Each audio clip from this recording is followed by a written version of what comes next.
बिस्मिल्लाहिर्रहमानिर्रहीम। आज से हम वर्डप्रेस का कोर्स स्टार्ट करने जा रहे हैं, जिसमें आपको इन डेप्थ नॉलेज दी जाएगी कि आप वर्डप्रेस पे वेबसाइट कैसे बनाएंगे। मैं यहाँ पे एक एक पॉइंट क्लियर करूँगा, जिससे आपका प्रोसेस आसान हो जाएगा कि वेबसाइट डेवलप कैसे करते हैं वर्डप्रेस के ऊपर। वर्डप्रेस जो होता है वो वेबसाइट बनाने के काम आता है। वर्डप्रेस पे हम डायनामिक वेबसाइट बनाते हैं। एक्चुअली वर्डप्रेस जो है वो एक सीएमएस है। सीएमएस क्या होता है? Content management system. तो वर्डप्रेस को समझने से पहले हमें ये देखना होगा कि सीएमएस क्या होता है।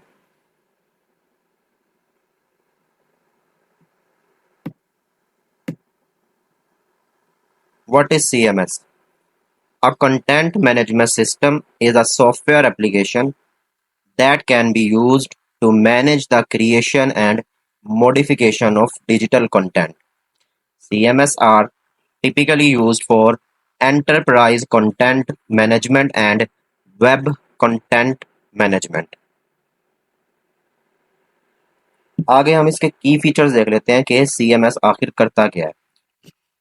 Content creation and editing, user friendly editors for creating and formatting content, templates and themes, pre-designed layouts that can be customized to fit the website's branding, user management, tools for managing user rules and permissions, SEO tools, features that help optimize content for search engine, media management, libraries for storing and organizing images, videos and other media files, plugins and extensions, additional functionalities that can be installed to enhance the CMS.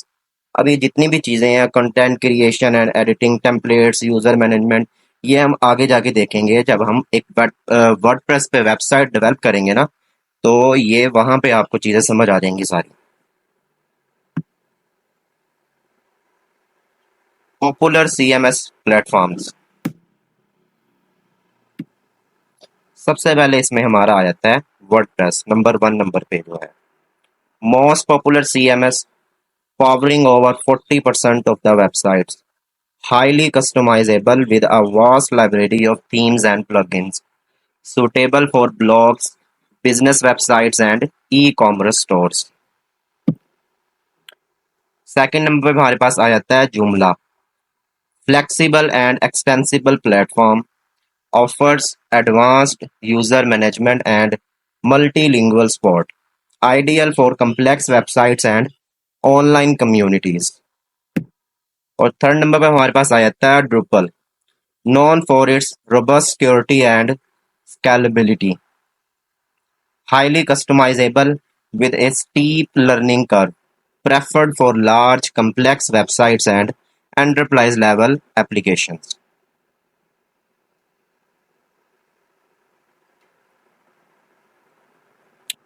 अब हम WordPress को देखते हैं detail में। What is WordPress? WordPress is a free open source content management system that allows you to create and manage websites easily without needing to know how to code.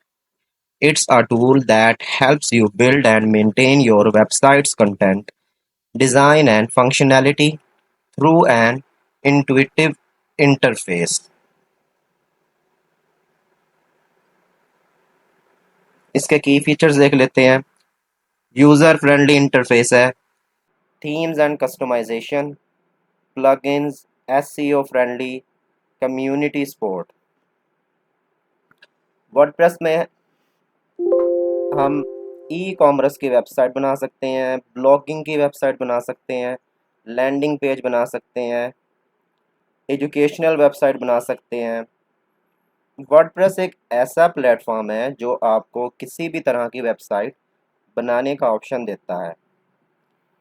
लेकिन जो जुमला और ड्रुपल है ये भी सेम है, ठीक है। इसमें भी आप हर तरह की वेबसाइट बना सकते हैं, लेकिन इनमें क्या होता है, इनमें कोडिंग की ज़रूरत पड़ती है। कोडिंग एक टफ प्रोसेस है, लेकिन जो वर्डप्रेस है वो विदाउट कोड के वेबसाइट बना के देता है हमें। ठीक है। तो ये डिफरेंस है इन CMS के अंदर। तो ये था आज का हमारा फर्स्ट लेक्चर, जिसमें हमने देखा कि वर्डप्रेस क्या होता है और CMS क्या होता है। ठीक है। और भी कई तरह के CMS हैं। ठीक है। आप गूगल पे जाके सर्च करेंगे तो आपको कोई 10 से 12 तरह के वो CMS दिखा देगा, लेकिन जो उसमें टॉप ट्रेंडिंग है वो वर्डप्रेस है, जो कि तकरीबन ऑलमोस्ट 40 से 43% मार्केट का शेयर लेके बैठा हुआ है। ठीक है। आगे नेक्स्ट लेक्चर में हम देखेंगे कि वर्डप्रेस पे वेबसाइट कैसे बनाते हैं। अब इसमें दो तरीके हैं। ठीक है। वर्डप्रेस को हम होस्टिंगर के थ्रू भी बाय कर सकते हैं, या हम उसको लोकली प्रोसीजर के थ्रू भी इंस्टॉल कर सकते हैं। ठीक है। उसको ऑफलाइन इंस्टॉल करके हम उसको फिर ऑनलाइन में जाके अपलोड कर देंगे फाइल को। तो मैं आपको दोनों तरीके के थ्रू करके दिखाऊंगा कि होस्टिंगर के थ्रू वेबसाइट लेके भी हम उसको कैसे इंस्टॉल कर सकते हैं, और लोकल तरीके के थ्रू भी। ठीक है। तो मिलते हैं इंशाल्लाह नेक्स्ट लेक्चर में। अपना ख्याल रखिएगा। अल्लाह हाफिज़।